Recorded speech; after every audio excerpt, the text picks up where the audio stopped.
Halo semuanya. Kita semua tahu kisah Isra Miraj Nabi Muhammad kan? Sebuah perjalanan yang luar biasa.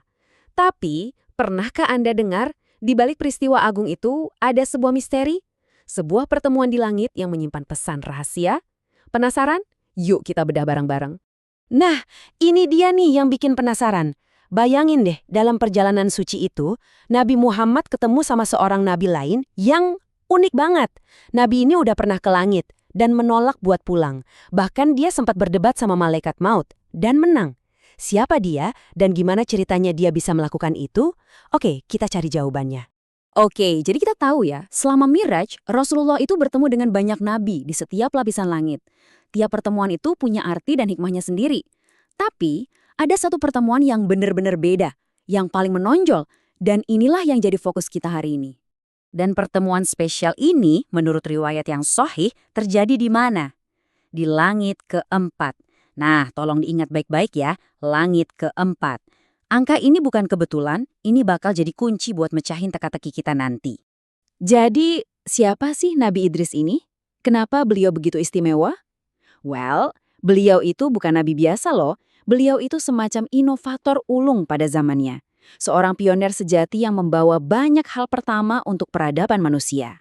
Nama asli beliau itu Ahnuh, tapi beliau lebih dikenal dengan nama Idris. Kenapa? Nama Idris itu akarnya dari kata dalam bahasa Arab darasa, yang artinya belajar. Jadi beliau dijuluki sang pengkaji karena yaitu beliau suka banget belajar, tekun banget mengkaji kitab-kitab suci dari Allah. Dan kontribusinya itu luar biasa. Coba bayangin, beliau itu orang pertama yang menulis pakai pena. Orang pertama yang pakai baju berjahit, bukan cuma kulit binatang.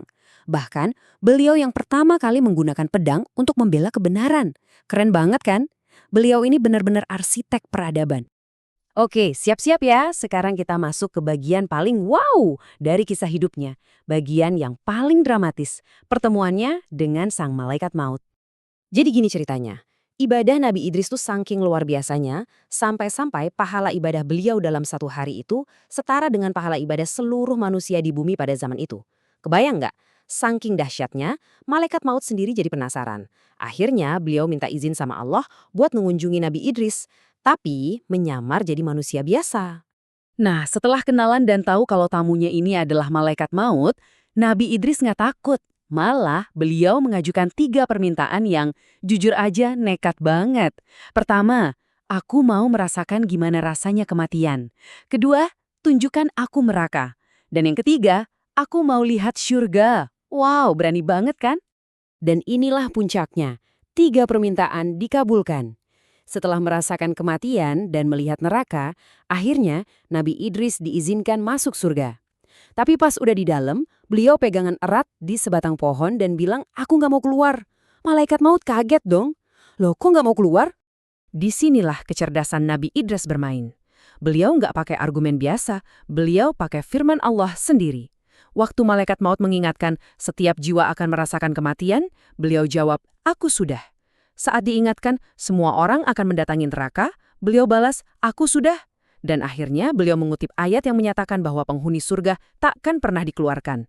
Jadi, kenapa aku harus keluar? Skakmat, malaikat maut nggak bisa berkutik. Benar-benar kecerdasan iman tingkat tinggi. Oke, ceritanya keren banget kan? Tapi, tunggu dulu. Ini justru menimbulkan pertanyaan baru. Kalau Nabi Idris udah sukses tinggal di surga, terus kenapa Nabi Muhammad ketemu beliau di langit keempat, bukan di surga? Nah, ini dia teka-tekinya. Logikanya kan gitu ya. Harusnya pertemuan mereka ya di surga. Kenapa mesti di langit keempat? Apa ada makna tersembunyi di balik pemilihan lokasi ini? Dan jawabannya ternyata adalah sebuah penghormatan yang luar biasa agung. Para ulama menjelaskan, waktu Nabi Idris yang sudah di surga, dengar kabar kalau Nabi Muhammad akan lewat, beliau sengaja turun dari surga. Turun kemana? Tepat ke langit keempat. Tujuannya khusus untuk menyambut dan memuliakan Nabi akhir zaman. Subhanallah, sebuah adab yang luar biasa antar para nabi. Tapi ceritanya belum selesai. Ternyata ada makna yang lebih dalam lagi. Ada hikmah, ada pesan tersembunyi. Kenapa lokasinya harus spesifik di langit keempat? Ini dia nih koneksinya. Pertemuan di langit keempat itu ternyata semacam kode atau isyarat dari Allah. Dulu, Nabi Idris terkenal karena menulis surat dakwah kepada para raja di zamannya. Nah, pertemuan ini jadi pertanda bahwa Nabi Muhammad, tepatnya di tahun keempat Hijriah, juga akan melakukan hal yang sama. Mengirim surat dakwah ke para penguasa besar dunia. Lihat polanya, langit keempat, tahun keempat. Keren kan? Jadi, pertemuan ini bukan sekedar sapa-sapa antar nabi, ini adalah sebuah konfirmasi surgawi.